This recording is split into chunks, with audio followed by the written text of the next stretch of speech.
কাক ডাকা শীতের ভোরে আমরা বেরিয়েছি সিরাজগঞ্জের শাহজাদপুরের রাস্তায়। সময়ের সাথে সাথে সূর্য যখন উঁকি দিতে শুরু করেছে তখন ব্যস্ততা বাড়ছে মানুষের। এই ব্যস্ততা হাজার হাজার লিটার দুধকে কেন্দ্র করে। রাস্তার দুধারেই চড়ে বেড়ানো গাভী, সেই সাথে দুধ সংগ্রহ, আবার মানুষের কাঁধ বা মাথায় ভর করে নৌকা কিংবা নানান ধরনের বাহনে লিটারকে লিটার দুধ পরিবহন। রাস্তার মোড়ে মোড়ে অথবা গ্রামীণ বাজারে দুধ বিপণনের সাথে জড়িত কর্মচাঞ্চল্য আমাদের স্মরণ করিয়ে দেয় এই শাহজাদপুরই বাংলাদেশের দুধের রাজধানী।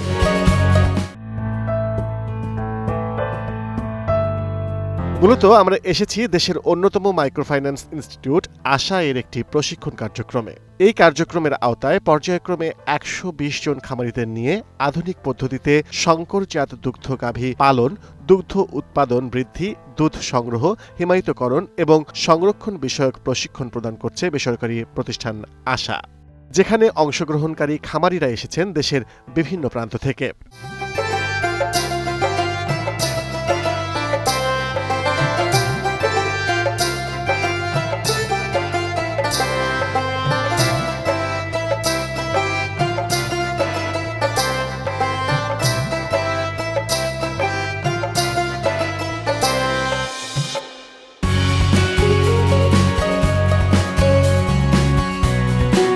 সার্বিকভাবে সিরাজগঞ্জ জেলাকেই বলা হয় দুধের রাজধানী, তবে সবচেয়ে বেশি উৎপাদন হয় এই শাহজাদপুর এবং উল্লাপাড়া উপজেলায়। দুধ সংগ্রহের মহাযজ্ঞ আর দুধকে ঘিরেই সচল রয়েছে এখানকার অর্থনীতি। দুধ সংগ্রহ দেখতে এসেও একটা মজার অভিজ্ঞতা হলো আমাদের।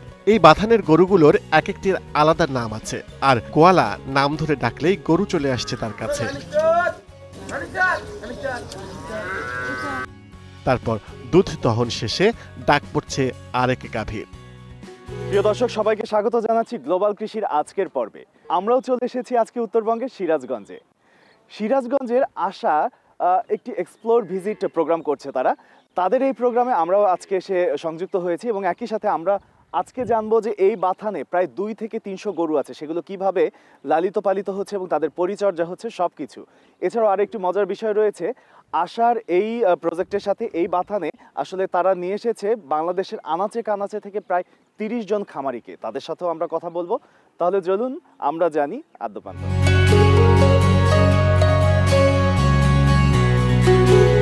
গবাদি পশু সমৃদ্ধ শাহজাদপুরে ছড়িয়ে ছিটিয়ে আছে প্রায় 3.5 লক্ষাধিক গোসম্পদ।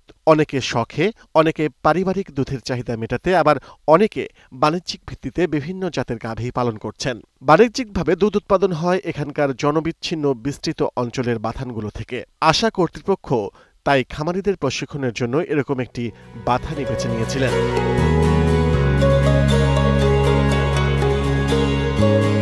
আপনারা জানেন ASA one of the largest MFI in our country, অর্থাৎ অনেক বড় একটা মাইক্রোফাইন্যান্স ইনস্টিটিউট আশা। আমরা যে টোটাল ঋণ বিতরণ করি, আমরা যখন স্কিম ভিত্তিক অ্যানালাইসিস করি দেখা যাবে এর 60 to 70% লোনই যায় কৃষিভিত্তিক কোনো না কোনো প্রকল্পে। বাংলাদেশ একটি কৃষিপ্রধান দেশ এবং এটা হওয়াটাই স্বাভাবিক। তবে এই ঋণগুলোকে আমরা কখনই কৃষি ঋণ হিসাবে খুব একটা বড় বিবেচনা করি না। এই বিবেচনাকে সামনে রেখেই এই আশায় একটি ইন্ডিভিজুয়ালি এগ্রিকালচারাল উইং তৈরি করা হয়েছে। এই এগ্রিকালচারাল উইংয়ের আন্ডারে ছোট বড় মিলিয়ে 11টি কম্পোনেন্ট রয়েছে।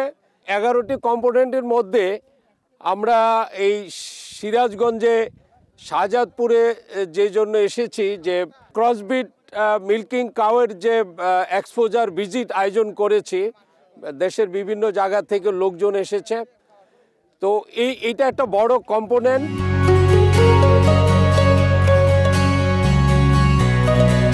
এখানকার একটি বাথানে 250 থেকে 300 করে গরু রয়েছে। উন্নত জাতের এই গাভীগুলো 15 থেকে 25 লিটার দুধ দিয়ে থাকে। দুধ প্রক্রিয়াকরণের মাধ্যমে তরল দুধ, গুঁড়ো দুধ, ঘি, মাখন, কনডেন্স মিল্ক ও আইসক্রিম তৈরি করে পরিবেশকদের মাধ্যমে সারা দেশে সরবরাহ করা হচ্ছে।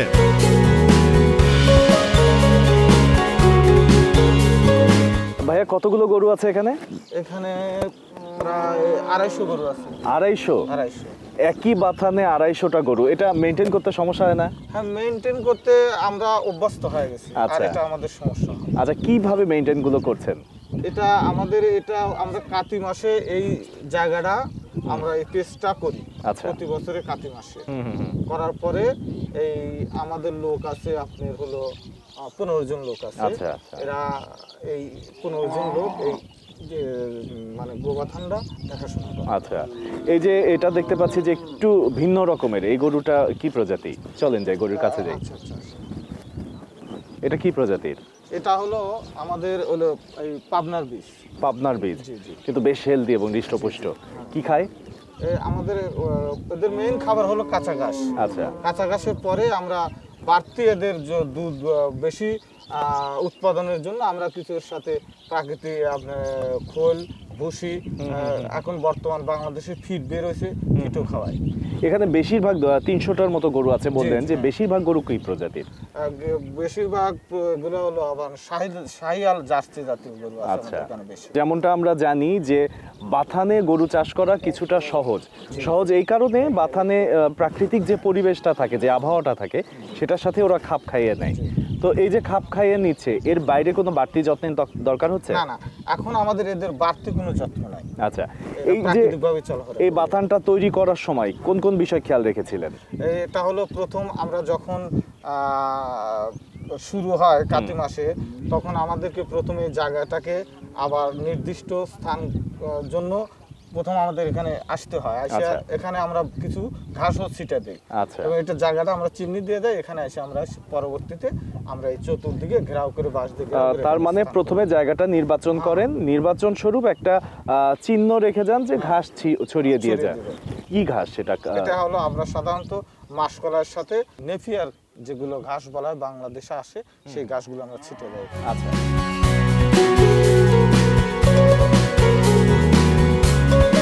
এই যে 11টি প্রকল্প, এই 11টি প্রকল্পের মাধ্যমে বছরে প্রায় 3000 কোটি টাকার মতো বিতরণ করে থাকে। অর্থাৎ কৃষিভিত্তিক প্রকল্পগুলোতে আমরা ফাইন্যান্সিয়াল সাপোর্ট দিয়ে থাকি। আমাদের আশায় কিন্তু শুধু কৃষি প্রকল্পে ঋণ দেওয়ার জন্য ইন্ডিভিজুয়ালি আমরা কৃষি ব্রাঞ্চ নামে ব্রাঞ্চ করেছি। আমরা আরও যে কাজগুলো করে থাকি এই প্রকল্পের মাধ্যমে, আমরা এই পর্যন্ত মানে 15 সাল থেকে 19,000 লোককে আমরা প্রশিক্ষণ দিয়েছি। কারিগরি যে সহায়তা বা টেকনিক্যাল যে সাপোর্ট, এগুলো আমরা দিয়েছি।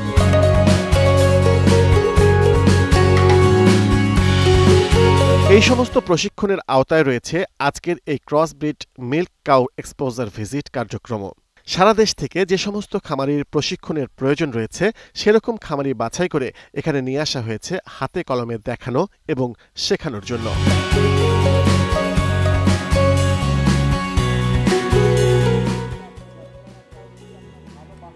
আসসালামু আলাইকুম।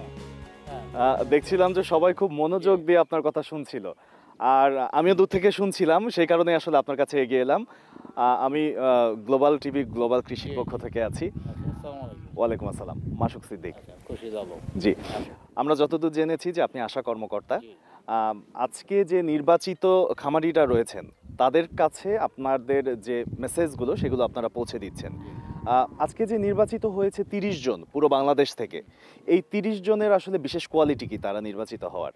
বিশেষ কোয়ালিটি হচ্ছে যে তারা এর আগে যে খামার করে, হয়তো দেখা যাচ্ছে যে তারা খামারটা করতেছে বেশ বড় খামার, কিন্তু কখনো কোনো প্রশিক্ষণে অংশ নেয়নি, না জানে না। আচ্ছা। পাশাপাশি তাদের যে আর্থিক সহায়তার দরকার সেটা আমরা আইডেন্টিফাই করছি, না এনাদেরকে আমাদের আর্থিক সহায়তাটা দরকার। তো যারা আগে পূর্বে প্রশিক্ষণ নেয়নি, যারা এই এলাকায় আসেনি এবং যাদের আর্থিক প্রয়োজন মানে অর্থগত প্রয়োজন আর কি, সেই দিকগুলো আমরা বিবেচনা করে আমরা নির্বাচন করে এখানে নিয়ে আসা হয় আর কি। আচ্ছা, প্রাণী সম্পদ কর্মকর্তাও রয়েছেন, আমরা তার সাথেও একটু কথা বলতে চাই। আসসালামু আলাইকুম, কেমন আছেন? হ্যাঁ, আপনি থাকতে পারেন স্যার, আপনাকেও আমরা পাশে চাই। কেমন আছেন? এই যে আজকের যে আয়োজন, আমরা এটার নাম দিয়েছি হচ্ছে এক্সপোজার ভিজিট 2025। এই এক্সপোজার ভিজিটে আসলে প্রাণী সম্পদ মন্ত্রণালয় থেকে কি কি সহযোগিতার হাত বাড়িয়ে দেওয়ার জন্য আজকে আপনি এখানে উপস্থিত? এখানে আমাদের যেহেতু খামারি বিভিন্ন জায়গা থেকে এসেছেন, ওনাদের যেন প্রাণী সম্পদ সম্পর্কিত লালন পালন বিষয়ে জ্ঞান যতটুকু আছে অন্তত একটু হলেও যেন বৃদ্ধি পায়। আচ্ছা। এই বিষয়টি আমরা তাদের সামনে খোলামেলা আলোচনা করব। যেমন এই যে এখানে আমরা শীতকালে গরু লালন পালন করি, আমাদের শাহজাদপুর ব্যতীত অন্যান্য জায়গায় যে লেপ কাঁথা দিয়ে বা বস্তা দিয়ে আমরা গরুটাকে শরীরকে ঢেকে রাখি উষ্ণ রাখার জন্য। জি, কিন্তু আসলে আমাদের বাস্তবিকতা হলো যে গরুগুলি শীত প্রধান দেশের গরু, যে এই গরুগুলি শীতের মধ্যে থাকলে খুব একটা বেশি সমস্যা হয় না। আচ্ছা, যেমন এখানে দেখতে পাচ্ছেন যে সব জায়গায় যত গরু আছে খোলামেলা জায়গায়, খোলা আকাশের নিচে, এই ঠান্ডার মধ্যে কোনো ধরনের সালাদ চট বা কাঁথা ব্যতীত এমনিতে রয়ে গেছে, কিন্তু কোনো ধরনের গবাদি প্রাণীর কোনো ধরনের রোগ বাড়াই নাই। আচ্ছা, বিশেষ করে এই শীতকালটা মানে আমাদের গবাদি প্রাণী লালন পালনের জন্য একটি আশীর্বাদ। মানে এই সময় কাঁচা ঘাস থাকে, এবং বিশেষ করে এই বিশেষ জাতের গরুর জন্য।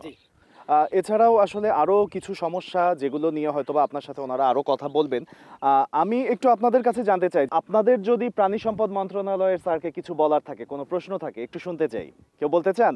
যে আমার স্যারের কাছে কিছু প্রশ্ন ছিল, যে আমরা যে গাভী পালন করতেছি এখানে তো দেখতেছি যে সম্পূর্ণ খোলা আকাশের নিচে গাভী পালন করতেছে, আর আমরা আমাদের গাভীকে ঘরের মধ্যে পালন করতেছি, এতে তারতম্য কি? এখানে অনেকগুলি তারতম্য রয়েছে। এর মধ্যে একটি বিষয় হলো যে এখন যখন খোলা আকাশের নিচে রয়েছে, এমনকি মাটির উপরে রয়েছে, এই সময় গরুগুলির রোগবালাই হয় কম। বিশেষ করে আমরা যারা খামারি, আমাদের সবচেয়ে আতঙ্কের একটা রোগের নাম হলো ম্যাস্টাইটিস বা উলান ফোলা। তো এই রোগটিও আমরা দেখেছি আমাদের মানে যখন এই খোলা আকাশের নিচে থাকে, তো তখন এই রোগটা আমাদের এখানে খুব কম হয়, খুবই কম হয়। আবার যখন এই গরুগুলি যখন বন্যার সময় বাড়িতে চলে যায়, ইটের উপরে চলে যায়, তখন দেখা যায় জায়গা কম, তখন দেখা যায় যে ম্যাস্টাইটিস হওয়ার সম্ভাবনাটা থাকে অনেক বেশি। তার মানে আপনি আপনার উত্তর পেয়ে গিয়েছেন। আপনার থেকে আসলে আপনাদের এই উদ্দেশ্য সম্পর্কে অনেক কিছু জানলাম। আমরা একটু আর কেউ আছে কিনা আশা, তাদের সাথে একটু কথা বলতে চাই, তাদের যদি কিছু বলার থাকে। আমাদের কৃষি উইং এর, আমাদের আশা কৃষি উইং আমরা একটা উইং আছে। প্রথমে আপনার কাছে জিজ্ঞেস করতে চাই যে আশা এই যে এক্সপোজার ভিজিট যেটা করছে, এই ধরনের প্রোগ্রাম তো আরো নিশ্চয়ই করছে, এবং বিভিন্ন অঞ্চলে প্রশিক্ষণের কি কোনো ব্যবস্থা আছে? আমরা ইতিমধ্যে আপনারা জানতে পারছেন যে আশা 2015 সাল থেকে এই এক্সপোজার ভিজিটের আয়োজন করছে। বাংলাদেশের বিভিন্ন প্রান্তিক উপজেলা থেকে এখানে এই মত বিনিময় কিংবা সরজমিনে দেখার জন্য আসে। পাশাপাশি আমরা যে কাজটা করি, যে খামারিদের আমরা একটা আর্থিক সহযোগিতা দিই, ফাইন্যান্সিয়াল সাপোর্ট, পাশাপাশি আমরা টেকনিক্যাল সাপোর্ট অর্থাৎ কারিগরি সহযোগিতার জন্য আমরা প্রতি মাসেই সারা বাংলাদেশে গাভী পালনের উপর প্রশিক্ষণ দিয়ে থাকি। এবং এই প্রশিক্ষণটা আমরা সাধারণত উপজেলা প্রাণী সম্পদ এবং জেলা প্রাণী সম্পদ কর্মকর্তাদের মাধ্যমে করানো হয়। আমাদের প্রথম উদ্দেশ্য ছিল যে এই খামারিরা যাতে সহজেই তারা প্রাণী সম্পদ কর্মকর্তাদের সাথে সার্বিক সহযোগিতা পাইতে পারে, তার জন্য সাথে তাদেরকে একটা সমন্বয় করে দেই, যোগাযোগ করে দেই, লিঙ্কেজ করে দেই, যাতে এই কাজ করতে গেলে অর্থাৎ খামারিটা দুধের উৎপাদন বাড়ানোর জন্য যাতে কোনো সমস্যা না হয়, সেটা আর্থিকগতভাবে কিংবা কারিগরি সহযোগিতার জন্য অর্থাৎ সার্বিক সহযোগিতা করে থাকি। দারুণ একটা ব্যাপার স্যার, অনেক ধন্যবাদ আপনাকে। আপনার কথা রেশ ধরেই আসলে আমি আরো একজন স্যার আছেন, তার কাছে চলে যাচ্ছি। স্যার, গরুর খাবারের যে ব্যবস্থাপনাটা সেটা খুবই গুরুত্বপূর্ণ। আপনার কাছে ছোট্ট করে জানতে চাই যে আশা এই খাবার ব্যবস্থাপনা নিয়ে কি ধরনের পদক্ষেপ নিয়েছে? জি, আপনি যে প্রশ্নটা করলেন যে প্রাণী সম্পদের কতগুলো ব্যবস্থাপনার মধ্যে খাদ্য ব্যবস্থাপনা হলো অন্যতম। জি, আমরা যে প্রশিক্ষণগুলো দিয়ে থাকি আশার বিভিন্ন উপজেলা লেভেলে প্রাণী সম্পদ অফিসের সহযোগিতায়, বিশেষ করে খাবারের ক্ষেত্রে আমরা বলছি গাভীর প্রধান খাবার হলো ঘাস, ঘাসের বিকল্প নাই। তো সুতরাং আমরা যারা শঙ্কর জাতের গাভী পালন করি তাকে প্রথম কাজ হলো তাকে পর্যাপ্ত পরিমাণ ঘাস খাওয়াইতে হবে। তার দৈহিক ওজনের 7 থেকে 8% ঘাস প্রয়োজন হয়। আচ্ছা, তো সুতরাং এই ঘাসটা যদি নিশ্চিত করতে পারি, আমাদের বাংলাদেশে সমস্যা হলো জনসংখ্যা বেশি, দানাদার খাদ্যের দাম অধিক বেশি। তো দানাদার খাদ্য দিয়ে যদি প্রাণী পালন করতে হয় তাইলে তার ইকোনমিক লসটা বেশি হয়। তো সুতরাং আমাদেরকে বিকল্প হিসাবে ঘাস চাষ করতে হবে।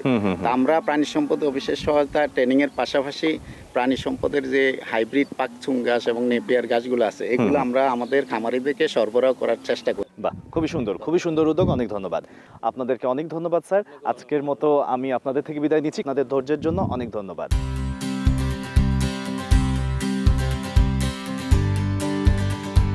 হাতে কলমে এই প্রশিক্ষণের আওতায় শুধু খামার বা বাথান পরিদর্শন নয়, তাদেরকে নিয়ে যাওয়া হয়েছিল খামারের বায়োপ্রোডাক্ট বায়োগ্যাস প্রকল্প পরিদর্শনেও। সেখানে খামারিরা জেনেছেন এই প্রকল্প পরিদর্শনের মাধ্যমে দুধ ছাড়াও খামার থেকে জ্বালানি এবং জৈব সার উৎপাদনের মাধ্যমে কিভাবে লাভবান হওয়া যায়। এই অঞ্চলে উৎপাদিত দুধের বেশিরভাগ হাজার হাজার ক্যানে ভরে ট্রাক, ট্রলি বা ভ্যান যোগে চলে আসে উপজেলার বাঘাবাড়িস্থ মিল্কভিটা কারখানায়। খামারিদেরকে মিল্কভিটার কর্মকর্তারা বুঝিয়ে দেন তাদের কার্যক্রম কিভাবে পরিচালিত হয়। প্রধানত মিল্কভিটা ও আরও কিছু বেসরকারি প্রতিষ্ঠানের মাধ্যমেই দেশের বিভিন্ন স্থানে সরবরাহ করা হয়ে থাকে এখানে উৎপাদিত দুধ।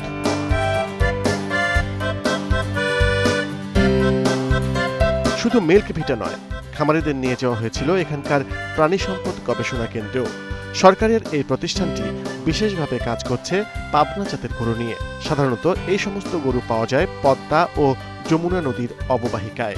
জমিদারি আমলে আনা অধিক উৎপাদনশীল গরুর সাথে সংকরায়নের ফলে এই জাতের গরুর উদ্ভব, যা দুধ উৎপাদনে বেশ কার্যকর। এই গরুগুলোকে আরও বেশি কার্যকর করে তোলার গবেষণা করছে এই প্রতিষ্ঠানটি।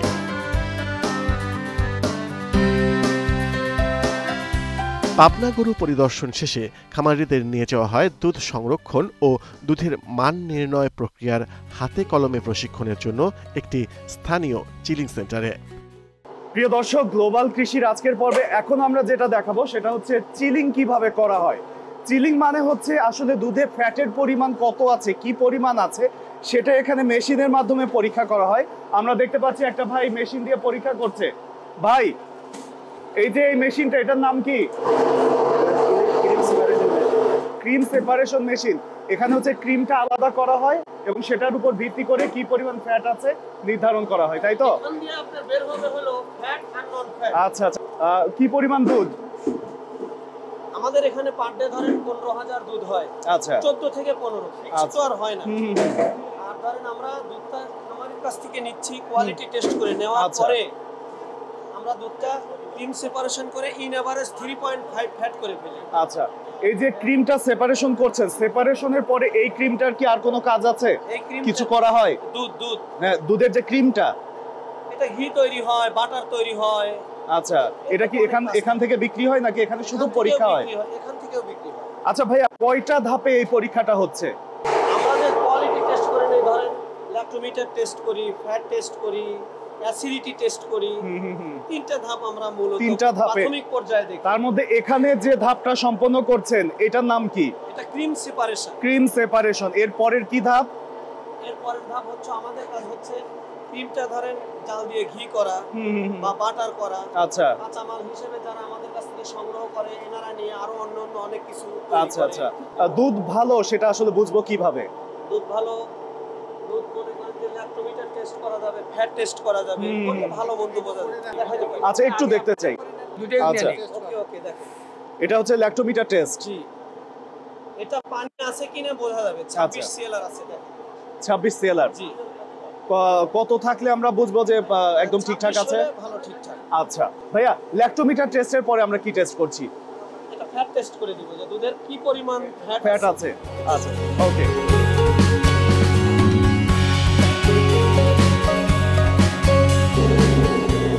ভাইয়া, এটা কি টেস্ট হচ্ছে? এটা ফ্যাট টেস্ট হচ্ছে, দুধের মধ্যে কত পরিমাণ ফ্যাট আছে এই কোয়ালিটিটা টেস্ট করলে সেটা বের হয়ে আসে। আচ্ছা, এই যে আপনি একটা রাসায়নিক উপাদান দিচ্ছেন, chemical sulphuric acid. Sulphuric acid কি পরিমাণ দিলেন? এটা 10 ml, 10 ml। আচ্ছা, এর মধ্যে দুধ দিয়ে দেব 10 ml। এই 10 ml দুধ হয়ে গেছে।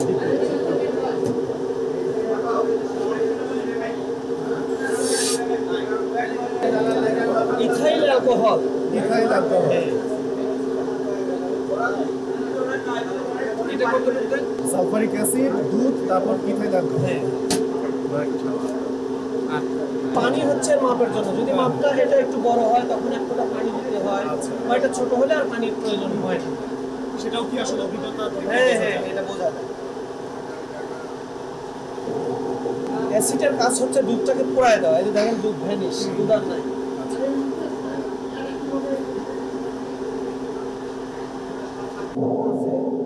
এইটুকু হচ্ছে প্যাক। এই যে বড় বড় প্যাক হয়ে গেছে। আমরা এটা যেখানেই থাকবো সেখান থেকে পাবো, এটা ধরেন এইটা লেভেল করে 10, 20, 30, মানে এই যে মাঝে দেখেন ছোট দাগ আছে, 5-এর দাগে চলে গেছে, মানে 35, এই যে নিচে আবার 2 দাগ চলে আসছে 37, মানে 3.7 আছে। প্রিয় দর্শক, এখানে ভাইয়া যেভাবে দেখাচ্ছিল যেখানে ইন্টারস্কেলের যে স্কেলটা যে পর্যন্ত হচ্ছে সেটা মধ্যেই আসলে প্যান্টটা কি পরিমাণ আছে সেটা দেখতে পাচ্ছি। দারুণ একটা পদ্ধতি এবং বেশ সহজ পদ্ধতি। তারপরেও ভাইয়ারা যেভাবে করছে তাদের অভিজ্ঞতার আলোকে এটি আসলে খুবই সুন্দর একটি বিষয়। এবং আমরা আরও একটি বিষয় যেটা ক্লিয়ার হয়ে গেছি যে ফ্যাট আসলে কি পরিমাণ আছে সেটার উপরে নির্ধারণ করা হচ্ছে। দুধের দাম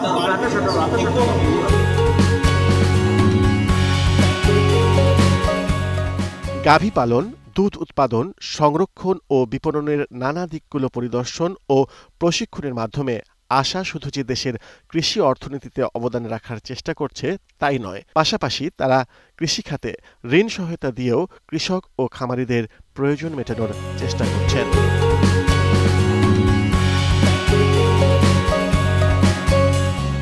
আমাদের এইখানে আরও রয়েছে, যেমন আমরা ফিশারিজে আমি হিসাব করে দেখেছি এ পর্যন্ত প্রায় 2015 সাল থেকে 9,000 কোটি টাকা আমরা বিতরণ করেছি। তো এটার মধ্যে আরও একটি কম্পোনেন্ট আছে, বড় কম্পোনেন্ট, যেটা হলো এগ্রিকালচারাল ইকুইপমেন্ট। এইখানে আমরা প্রায় 3,000 কোটি টাকার উপরে বিতরণ করেছি 15 সাল থেকে। ইয়ারলিও যদি আমরা বলে থাকি যে ইয়ারলিও আমরা প্রায় 3,000 কোটি টাকা এই প্রকল্পগুলিতে ফাইন্যান্সিয়াল সাপোর্ট দিয়ে যাচ্ছে। আমরা বাংলাদেশ ব্যাংকের সাথে জাইকা সাপোর্টেড একটা প্রকল্প আমরা পরিচালনা করছি, যেটা আমাদের SMAP প্রজেক্ট নামে পরিচিত।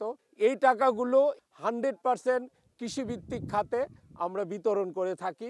কৃষি বিষয়ক আপনার যে কোনো সমস্যার সমাধান জানতে এবং আমাদের অনুষ্ঠান সম্পর্কে আপনার মতামত জানাতে লিখতে পারেন এই ঠিকানায়। প্রযোজক গ্লোবাল কৃষি, 189/A, তেজগাঁও শিল্প এলাকা, ঢাকা 1208।